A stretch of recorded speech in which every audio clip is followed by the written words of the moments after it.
Hello guys, this video is the continuation of the previous video, and in this video we're going to discuss different types of questions that appear in the IELTS exam of writing task 2. So there are 6 types of questions and they are agree or disagree, advantages and disadvantages, discuss both views, causes and measures, positive or negative, and factors plus supplementary question. So if you work with all these types of questions, then you can cope with slightly different other types as well, because other types will be the combination of, for example, agree and causes, or maybe agree and measures. So if you cope with this, then I don't think you'll have any problem dealing with other types of questions as well. But these are the major types. So let's discuss about the first type, and it's called agree or disagree. We already discussed this question in the previous video, so a few things will be repeated, but I think it's important to discuss it right now as well. So let me read the question first. Increasing the price of petrol is the best way to solve growing traffic and pollution problems. To what extent do you agree or disagree? What other measures do you think might be effective? So what happens in this type of question? You'll be given a statement, some argument, and you'll be asked if you agree or disagree. And here in this question, you have a supplementary question too. What other measures do you think might be effective? You won't be asked a supplementary question all the time. Sometimes you'll be simply given a statement and to what extent do you agree or disagree. So if you are asked the supplementary question, definitely you should answer the supplementary question as well. So how are you going to answer this question? You have 3 options here. The very first option is you can agree and give reasons for your agreement, or you can completely disagree and give your reasons for the disagreement.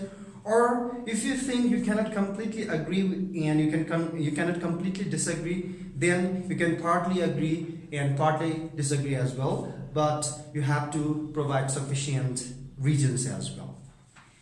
Now let's come to the second type of question. It's called advantages and disadvantages. Let me read the question first. In some countries, young people are encouraged or work or travel for a year between finishing high school and starting university studies. Discuss the advantages and disadvantages for young people who decide to do this. So here you'll be given a situation. What is the situation here? Young people, after the completion of their high school, some of them decide to work or travel. They do not join the university or the bachelor degree. They decide to work or travel for a year. So this is a situation, and you're asked to talk about both positive aspects as well as negative aspects, or the advantages and disadvantages. So I don't think we need to discuss it more. So certainly this, if students decide to work or travel, there have to be advantages and disadvantages. So when you write a response for this type of for this question, what you can do is in the first paragraph you'll just write the introduction, and in the second paragraph you can write the advantages. If there are more advantages, you can have 2 paragraphs for the advantages, and in the following paragraph you can talk about the disadvantages. So let's talk about the third type of question. Discuss both views.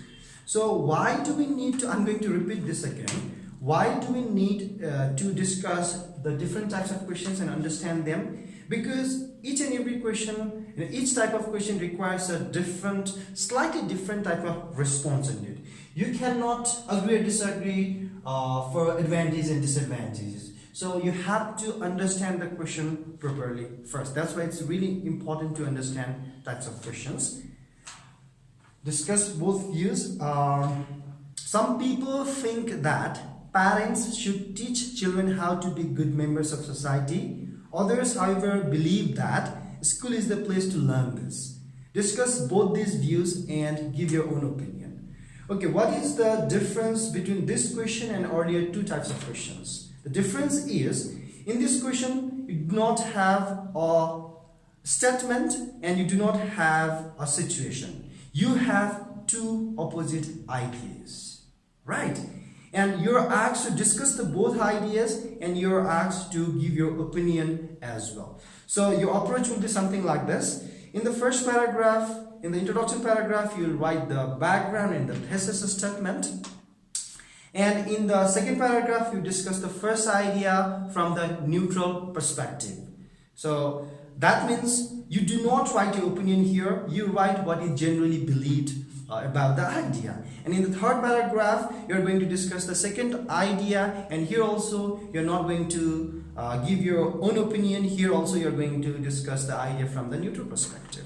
And in the final paragraph, you're going to give your opinion. So when you give your opinion, you have three options. Either you can first support the first idea and give your own reasons for supporting the first idea, or you can support the second idea and you have to go with your reasons too. Or if you think both, sometimes you can go with the both ideas as well. So you can combine both of them and give your opinion. So this is the third type of question. So let's talk about the fourth type, and it's causes and measures. In some countries, the average weight of people is increasing and their levels of health and fitness are decreasing. What do you think are the causes of these problems, and what measures could be taken to solve them? You will be given a kind of bad circumstance, and you're asked why did it happen and what can be done to solve the situation. So remember this, and the approach will be first paragraph all the time you write the introduction. In the second paragraph you write the causes. Maybe there are 3-4 causes, and in the third paragraph, or if there are more causes, you can have 2 body paragraphs for the causes, and in the third paragraph you can write the measures or the solution for the problem. Now we have the fifth type, positive or negative. Nowadays, the way many people interact with each other has changed because of technology.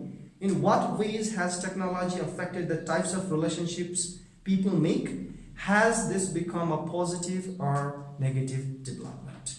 So you'll be provided some sort of development or some sort of change, and you'll be asked if it's a positive or good change, or if it's a bad change. There are 3 options here, as in agree and disagree.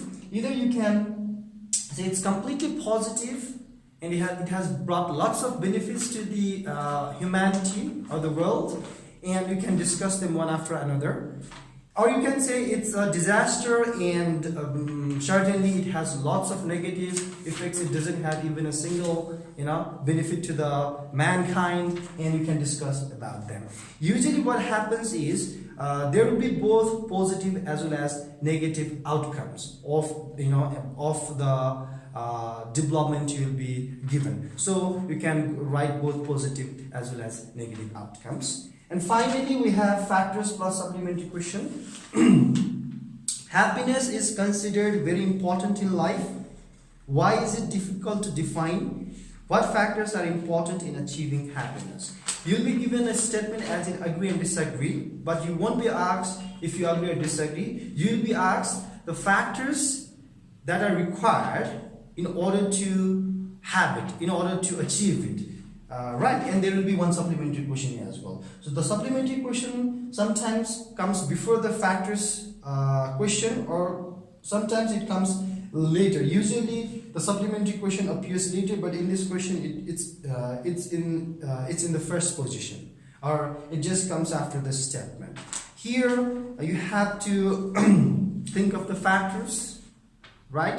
Factors are the components that contribute to achieving happiness, and don't forget to answer the supplementary question as well. So I think you may be wondering why we need to know this. I'm going to repeat it again because knowing types of questions actually helps you to prepare to make you prepare for the paragraphs. It gives you an insight how you can approach the question and how you can accurately answer the question ended. And there is a slight difference in the structure too. For example, in colleges and majors, you don't need to write a summary or you don't need to go with a suggestion as you do in agree and disagree.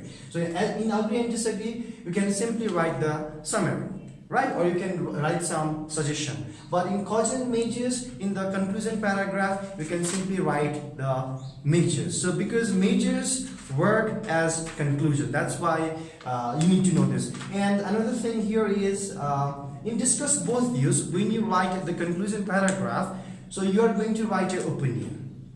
It's unlike in agree and disagree and other types of questions. That's why it's really important to know different types of questions. And what I would like to recommend you is, why don't you look at all these types of questions again and try to find the differences between these different types of questions. In another video, I will talk about the structure, introduction, body, and conclusion paragraph for each and every type of question. So see you guys later.